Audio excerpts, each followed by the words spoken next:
many of us realise that we had a world-class international road race right here in County Down between the World Wars? Well, for those of you that didn't, I'm going to take us for a lap of the track with a few photos and some meandering commentary along the way. This is the first turn of the lap, Quarry Corner, so named because there was a quarry at that corner. And you may ask why the course didn't continue up the hill towards Newton Ards there.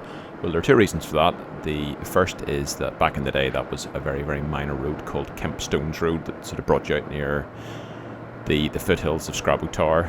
So the road that we're on now, going past Bradshaw's Brae, was the main road to Belfast. And of course, the main reason is that it was much more fun to drive.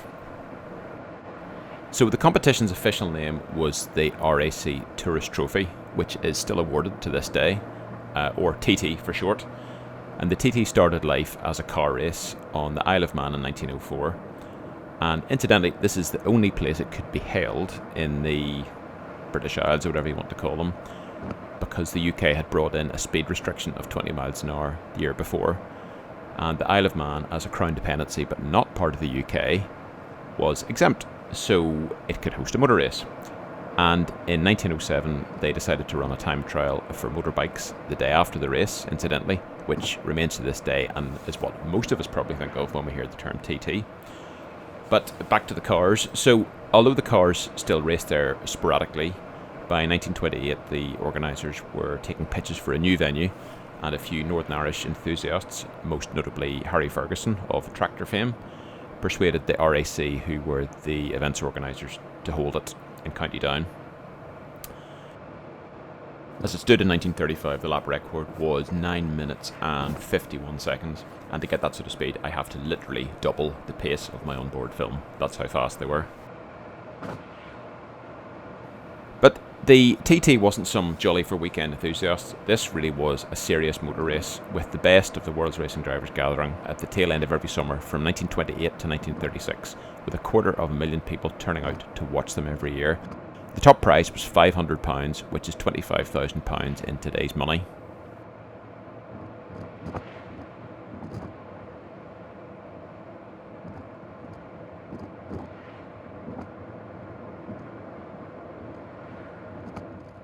And just at this bit, I'm going to pause the film, because this, unfortunately, to jump ahead, is where the story of the TT ended in 1936. Just coming out from under the railway bridge, which is no longer there at the bottom of Church Street, was where local driver Jack Chambers skidded on the greasy road surface and ploughed straight over towards the Strangford Arms Hotel there, and unfortunately killed 8 people that were standing with their backs to that wall. And after that, there was no more for the Ards circuit. The race moved on to Dundrod in the subsequent years.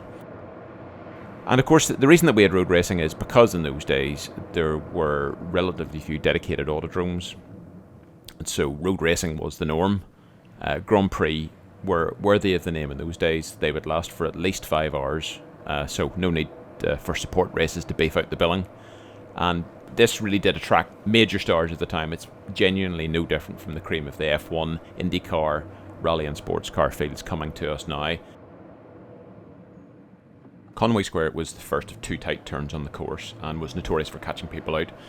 In those days, the square itself wasn't pedestrianised, so the cars cut straight through here and on South Street and the Newton Ards to Cumber Street. And although they probably won't mean much to many of you, names like Tazio Nuvolari and Rudi Caracciola were the big names of the day, and that is without exaggeration, like having Max Verstappen, Lewis Hamilton and, say, Fernando Alonso coming to Newton Ards for a motor race.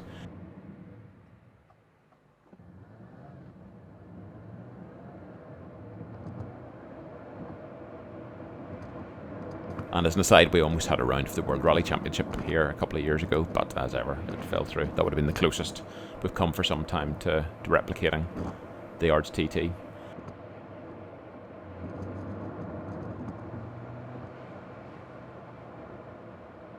And we're now coming up, obviously in the days of the race there was no roundabout there, but we're now coming onto the main Cumber to Newton Ards road, which, as the papers at the time pointed out, was the only place that the faster cars could actually do a clean overtake, and there was a lot of trepidation amongst the manufacturers and the the big boys that the so-called baby cars would hold them up and hamper their lap times, which incidentally averaged at about 79 miles an hour in a decent race, and I wouldn't even have the nerve to drive that speed peak, full stop, never mind average it over this course. So these guys were incredibly brave. Now the course itself was a 13.5 mile triangle which was laid out on what were then the main roads between Cumber, Newton Ards and Dundonald, so close enough to Belfast to allow the team's drivers and the paying punters to come, but far enough out to allow for proper rural roads and proper road racing speeds. And of course I couldn't go without mentioning the County Down Railway, with whom the race had a symbiotic relationship. So the course either crossed or passed under the railway 4 times over its length, which of course I will point out as we go. As I've said previously, sadly, it was one of these crossing points that helped spell the end of the race. That was under the Church Street Bridge in Newton Ards. That final race in 1936 was the first to allow women to compete, although only a couple did. And before that, they weren't even allowed into the pits. So, for example, Rudolf Caracciola's wife dressed as a man to gain access before being caught and shown the door. All sounds very backwards until you remember that some golf clubs were still doing this until a few years ago.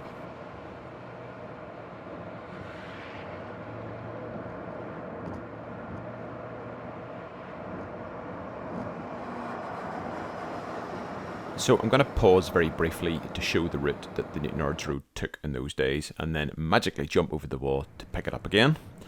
And then I'll pause again for longer this time. Have a wee look at those houses on the left. If we then cut to this photo, you can see those houses in the background, and it'll give you a sense of how the railway crossed the road here, especially if we then flip back to look down the road from the same viewpoint. But the railway continued to operate on race day, as I've probably mentioned in several of my previous videos because I think it's so interesting.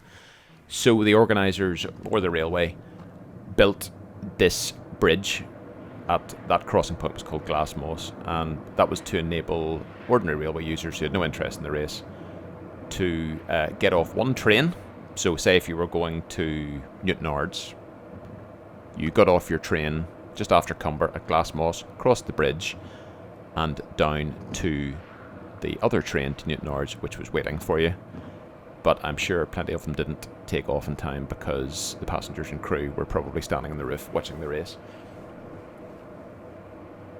So now we're coming up to the famous butcher shop corner in Cumber, which was a very sharp right turn, and there is still a butcher shop in exactly the same building.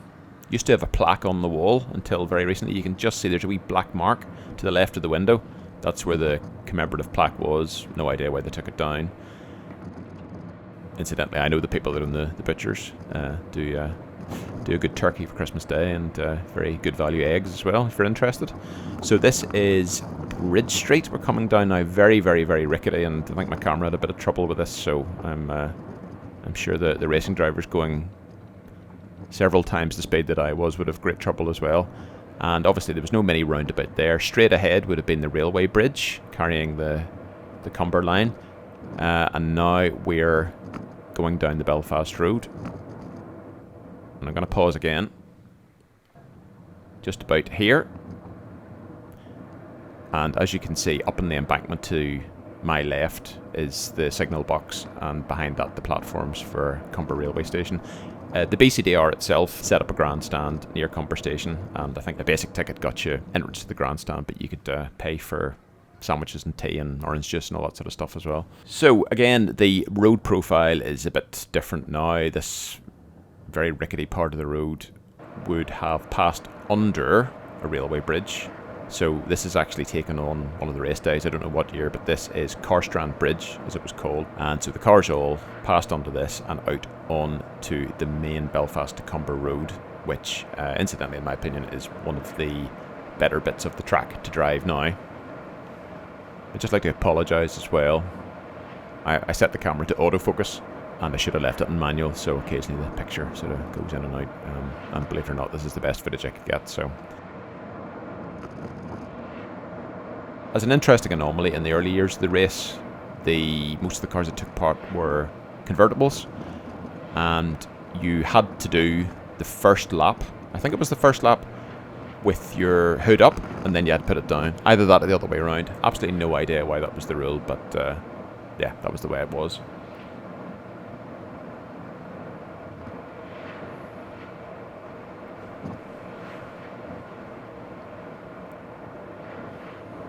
In the 1920s and 30s, the road surface wouldn't have been anywhere near as nice as this. A lot of the roads were probably just sort of compacted gravel. They weren't marked, they weren't properly tarmacked.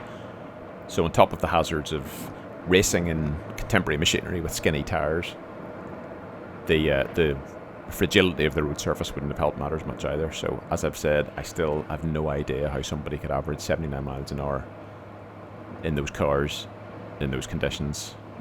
Just incredible skill and bravery, but they really were the cream of the motor racing crop.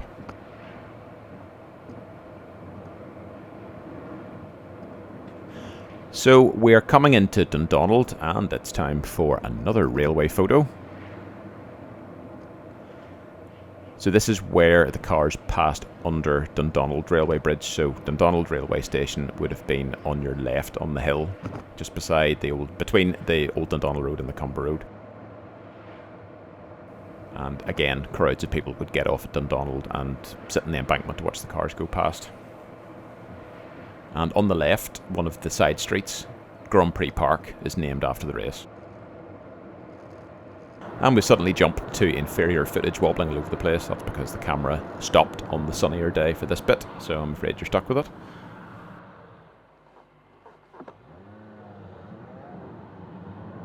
So we're nearing the end of the lap, and we're coming up to the hairpin in front of the central bar that was the final turn and arguably the most famous part of the lap. Certainly a focal point for photographers, and where a lot of the race goers would alight from the special trams that Belfast Corporation laid on for the day.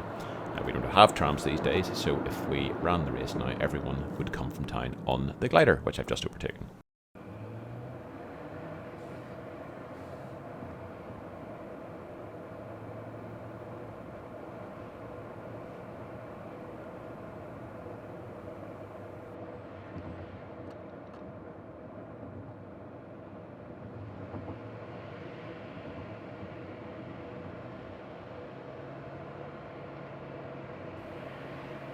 And I was talking about Grand Prix Park there. There are a few other items named after this race. Some of the cars that competed, for example, there were production models. They were all production models, although I think some were shipped up for the race. So there was the Austin 7 Ulster, there was an Aston Martin Ulster, and obviously the pub in Cumber is still known to this day as the TT.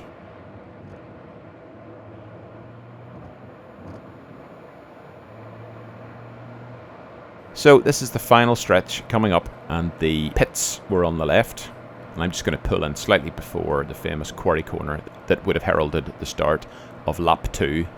Only another 29 to go.